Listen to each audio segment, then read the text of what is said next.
ಇವತ್ತಿನ ದಿನದಲ್ಲಿ ಒಂದು ಚಿನ್ನ ಖರೀದಿ ಮಾಡಬೇಕು, ಮದುವೆ ಮಾಡಬೇಕು ಅಂತ ಹೇಳಿದ್ರೆ ಸಾಧ್ಯವೇ ಇಲ್ಲ. ಅದರಲ್ಲೂ ಹೇಳಿ ಕೇಳಿ ತಮಿಳುನಾಡಿನಲ್ಲಿ ಮದುವೆ ಆದರೆ 8 ಗ್ರಾಮ್ ಚಿನ್ನ ಕೊಡ್ತೀನಿ ಅಂತ ಹೇಳ್ತಾ ಇದ್ದಾರೆ. ಜೊತೆಗೆ ರೇಷ್ಮೆ ಸೀರೆ ಕೊಡ್ತೀನಿ ಅಂತ ಹೇಳ್ತಾ ಇದ್ದಾರೆ. ಒಂದಲ್ಲ ಎರಡಲ್ಲ, ಆಕಾಶಕ್ಕೆ ಏಣಿ ಹಾಕುವಂಥ ಪ್ರಯತ್ನ ಆಯಿತು. ನಿಜಕ್ಕೂ ಕೂಡ ಅಚ್ಚರಿ ಅಂತ ಅನಿಸುತ್ತೆ. ಇವತ್ತಿನ ದಿನಮಾನದಲ್ಲಿ ಚಿನ್ನ ತೆಗೆದುಕೊಳ್ಳೋಕ್ಕೆ ಬಡವರಿಗಂತೂ ಸಾಧ್ಯ ಇಲ್ಲ. ಬಟ್ ಅದನ್ನು ವಿಜಯ್ ಈಡೇರಿಸ್ತಾರೆ ಅಂದರೆ ಖಂಡಿತ ಒಂದು ಸಂತೋಷದ ಸಂಗತಿ. ಆದರೆ ಅದು ನಿಜಕ್ಕೂ ಕೂಡ ಪ್ರಾಕ್ಟಿಕಲ್ ಆಗಿ ಈಡೇರಿಸಲಿಕ್ಕೆ ಸಾಧ್ಯವಿದೆಯಾ ಅನ್ನೋದು ಒಂದು ಪ್ರಶ್ನೆ. ಆದರೆ ಇನ್ನೊಂದು, ಗ್ಯಾಸ್ ಸಿಲಿಂಡರ್ಗಳ ಪೂರೈಕೆ ಇದೆಯಲ್ಲ, ಅದು ವರ್ಷಕ್ಕೆ 6 ಸಿಲಿಂಡರ್ ಅಂತ ಹೇಳಿದ್ರೆ ನೀವು ಅರ್ಥ ಮಾಡ್ಕೊಳ್ಳಿ, 2 ತಿಂಗಳಿಗೆ ಒಂದು ಸಿಲಿಂಡರ್. ಇವತ್ತಿಗೆ ಸಿಲಿಂಡರ್ ಸಿಗೋದು, ಅದನ್ನು ಬಳಕೆ ಮಾಡೋದು ಎಷ್ಟು ಕಷ್ಟ ಆಗಿದೆ ಅಂತ ಹೇಳಿದ್ರೆ ಹೋಟೆಲ್ ಉದ್ಯಮ ಸಂಪೂರ್ಣವಾಗಿ ಸ್ಥಗಿತ ಆಗೋಗಿದೆ.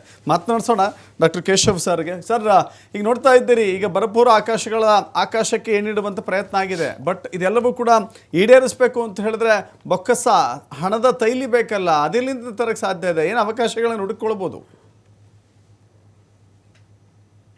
ಖಂಡಿತ ಏನೇ ಪ್ರಯತ್ನ ಪಟ್ಟರು ಅವ್ರು ಕೊಟ್ಟಿರುವ ಎಲ್ಲ ಗ್ಯಾರಂಟಿಗಳನ್ನ ಅಥವಾ ಎಲ್ಲ ಪ್ರಾಮಿಸ್ಗಳನ್ನ ಈಡೇರಿಸಲಿಕ್ಕೆ ಖಂಡಿತ ಕಷ್ಟ ಆಗುತ್ತೆ.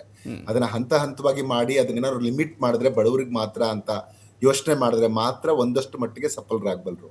ಯಾಕೆಂತಂದ್ರೆ ಈಗಿರುವಂತ ತಮಿಳುನಾಡಿನ ಆರ್ಥಿಕ ಸ್ಥಿತಿಯನ್ನ, ಅವರ ಟೋಟಲ್ ಬಜೆಟಿನ ಗಾತ್ರ, ಖರ್ಚು ಮಾಡ್ತಾ ಇರೋದು ಎಲ್ಲವನ್ನ ಗಮನಿಸಿದ್ರೆ ಅದು ನಮ್ಗೆ ಸ್ಪಷ್ಟವಾಗಿ ಕಾಣುತ್ತೆ.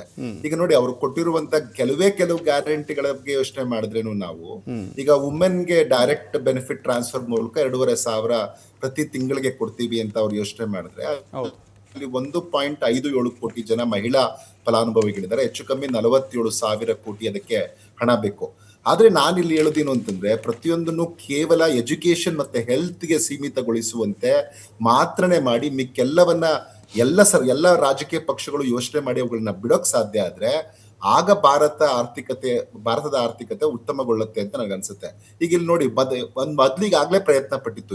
ADMK ಗವರ್ಮೆಂಟ್ ಇದ್ದಾಗ್ಲೇನೆ 8 ಗ್ರಾಮ್ ತಾಳಿಯನ್ನ ಕೊಡುವಂತ ಯೋಚನೆ ಮಾಡಿತ್ತು, ಅದನ್ನ ಕೊಡ್ತಾ ಇತ್ತು.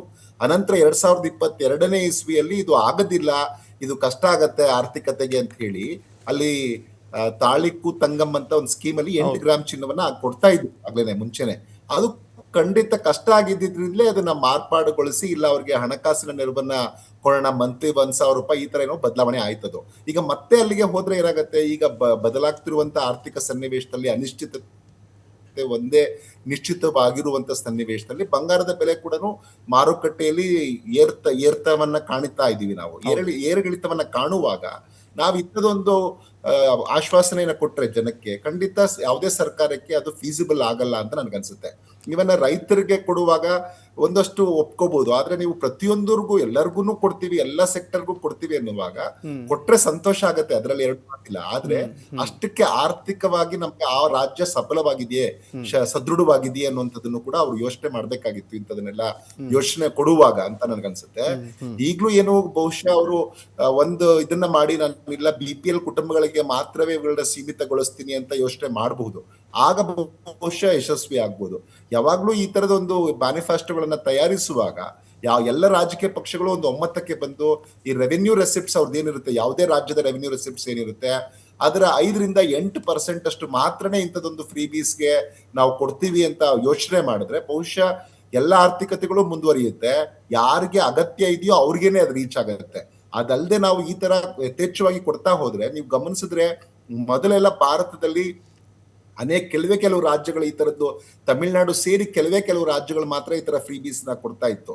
ಆದ್ರೆ ಇವಾಗ ನೋಡಿದ್ರೆ ಅದೊಂಥರ ಎಲ್ಲ ರಾಜ್ಯಗಳಲ್ಲಿ ಎಲ್ಲ ಪೊಲಿಟಿಕಲ್ ಪಾರ್ಟೀಸು ಸೇರ್ಕೊಂಡು ಕಾಂಪಿಟೇಷನ್ಗೆ ಇಳಿದಂಗೆ ಕಾಣಿಸ್ತಾ ಇದೆ. ಈಗ ಹೆಚ್ಚು ಕಮ್ಮಿ ನಮ್ಮಲ್ಲಿ ಹಿಂದಿನ ವರ್ಷದ ಡೇಟಾ ಪ್ರಕಾರನೇ 8.5 ಲಕ್ಷ ಕೋಟಿಯಷ್ಟು ಈ ಫ್ರೀ ಬೀಸ್ಗೆ ಹೋಗ್ತಾ ಇದೆ. ಒಂದ್ ವೇಳೆ ಇದನ್ನು 1 ಲಕ್ಷ, ಇನ್ನೊಂದು 50,000 ಕೋಟಿ ಇವಾಗ ಸೇರಿಸ್ಕೊಂಡ್ರೆ ಅದಕ್ಕೆ ಇನ್ನು ಬೇರೆ ಸಾಗುವಾಗ ಅವರು ಹಿಂಗೆ ಕೊಡ್ತಾ ಹೋದ್ರೆ ಖಂಡಿತ ಇದನ್ನೇ ಒಂದು 15 ಲಕ್ಷ ಕೋಟಿ ಆಗ್ಬಿಟ್ರೆ ಇಡೀ ಭಾರತದಲ್ಲಿ ಓವರ್ ಆಲ್ ಡೆಫಿಸಿಟ್ ಭಾರತದ ಏನಾಗತ್ತೆ, ಆಗ 80 ನಮ್ದು ಓವರ್ ಆಲ್ ಇದು ತುಂಬಾ ಕ್ರಾಸ್ ಆಗತ್ತೆ.